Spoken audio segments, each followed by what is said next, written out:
So let's talk about the kitchen, right? Because we've got a lot of appliances in the kitchen. You got one right here. Let's start with the dishwasher. Okay. And in fact, why don't you sort of give us a little anatomy lesson? How does this thing work? Well, let's take this rack out of here, and I'm going to show you how it works. You actually have hot water coming into the dishwasher through this little spout right here. It goes to the bottom of the tub here, and there is a heating element, which is this element right here, can also heat the water if the water is not hot enough. And then the water circulates through, and it goes up through the spray arms, and it cleans your dishes. So we've got 2 spray arms working here. On this particular dishwasher, some of them have more or less spray arms. Okay. And then the water during the cycle gets discharged out of this hose, and you have nice clean water for every cycle. Good. And then at the end of the cycle, you should have no water in there at all. All right. So that's how it works. What are some of the things homeowners should be thinking about to avoid having to call the repairman? Well, you want to make sure, if you want to put the rack in, we can make sure that the rack is actually in and not blocking the wash arm from spraying. Okay. Because if it can't spin, then it won't spray. So if you have anything sticking down or blocking it, you want to make sure that doesn't happen. And I guess don't do what I do, which is lay that lasagna pan down flat across the whole bottom. No, not a good idea. You're going to block all the spray from going up to clean all the dishes, and you want to make sure that there's no pot or pan handle or silverware or whatever blocking that wash arm from spinning. Okay. And the other thing is you want to make sure that the water is actually real hot before you start this dishwasher. The best way. I'm thinking that there's a heating element in here. Why do I have to make the water hot? There is, because you don't want to have the dishwasher sit there and try to heat the water. So at this point, if you come in with hot water, it's going to sit there for a lot less time, and it's going to run the cycle. Doesn't it call for hot water from the plumbing system? It does, but if you purge all the cold water out of the line first, then you'll have hot water, which you want to do by turning the faucet on your sink. Get the water nice and steaming hot, and then shut it off, and then start your dishwasher. And you'll be starting with nice hot water, which is great to dissolve the soap that you need to use. And you might want to make sure that you use the correct kind of soap, and you want to fill. So correct me, not the dish soap up on top of the sink. Absolutely not. Actually, you want to use dishwashing detergent is important, and you want to put it in the pre-rinse and the main. And then you're going to shut the main, and then it's going to go on its own, and it's going to dispense it at the right time, and you want to make sure you use rinse aid. So the right soap, hot water, make sure you've got it loaded properly. Anything else? There is. Let's look at it on a different dishwasher. Okay. What are we looking at here? We're looking at a filter. This little guy right here, if it gets blocked, it absolutely will not clean properly. So you want to make sure you take that out and clean it up if there's all sorts of debris in it. And every dishwasher has a filter. It has a filter, not necessarily exactly like this, but they do all have them. Yep, okay, so keep that nice and clear. Right, and then the next thing is, they have what's called a float switch. The float has a switch underneath, and when the water comes up, it lifts the float, and it makes the water actually shut off, so it knows there's enough water in it.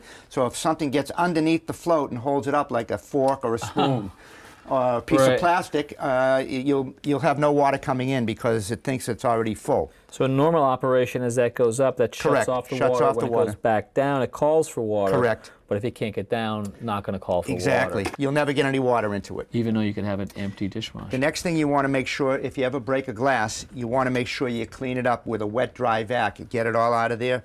2 reasons.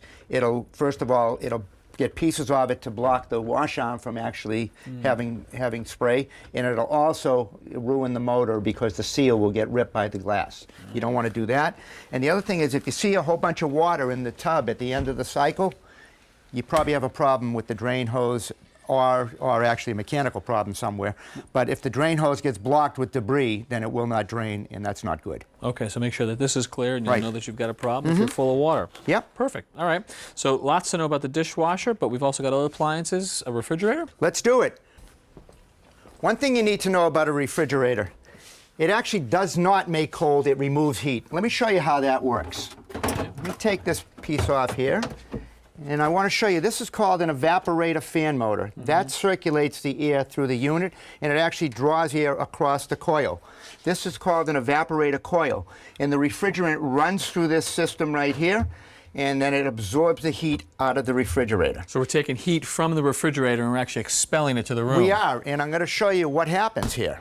It goes to the back to something that's called a condenser. And this condenser right here is where the heat gets dissipated, and this is a fan that actually circulates the air out of here, and it also cools the compressor at the same time. So we've got a second fan and a Yes. second coil. We know Correct. how it works. Tell me about maintenance that homeowners should be thinking about. Well, the best way to keep it operating properly is by cleaning the condenser. This is a dirty condenser which I pulled out of another refrigerator. Yeah. You never want to have a condenser get dirty because the refrigerator will not work properly and it'll overheat all the motors. So make sure you can clean that. And assuming we can get access to this, how do we clean it? Well, the first thing you want to do is unplug the refrigerator, and then next you could use a condenser brush, or you can use a radiator brush, or you can use a vacuum cleaner, either by sucking out the dirt, or you can put it on exhaust and blow it out of there. All right, good to know. Another thing that we want to think about is we want to make sure that we keep this door seal, called a gasket, clean. It's very important because if this seal doesn't seal properly, we're not going to have a good cooling in the refrigerator and you're going to have warm air rushing in. So what I like to do is some petroleum jelly. I like to take some of that and put a thin layer all the way across the face of it, and that helps to make a good tight seal. Wait a second, you're using the jelly to clean this, or are you using the jelly to make sure that this doesn't crack and dry out? It'll do two things. It'll make it so it doesn't dry out the gasket because rubber has a tendency of drying out. Right. And it'll also grab with a real tight suction something in the petroleum jelly that'll make it go real tight. That's good to know. I'd never heard that before. And then the last thing I want to show you is an Icemaker. Very, very convenient. Everyone loves it, but I see a lot of service calls on it, and one of the main problems that we have is clogged water line.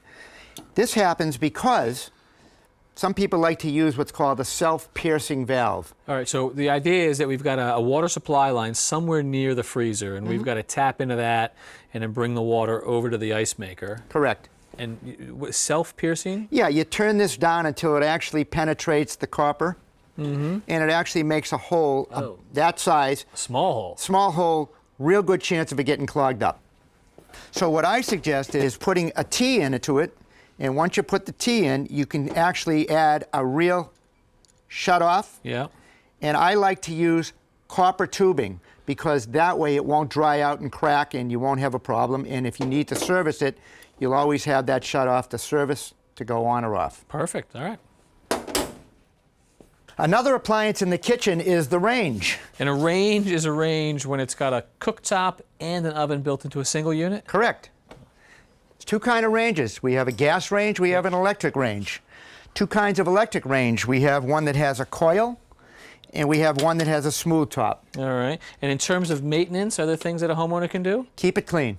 That's it? That's it. Well, wait a second. What about problems like this? I mean, I'm seeing broken... Elements. It can happen.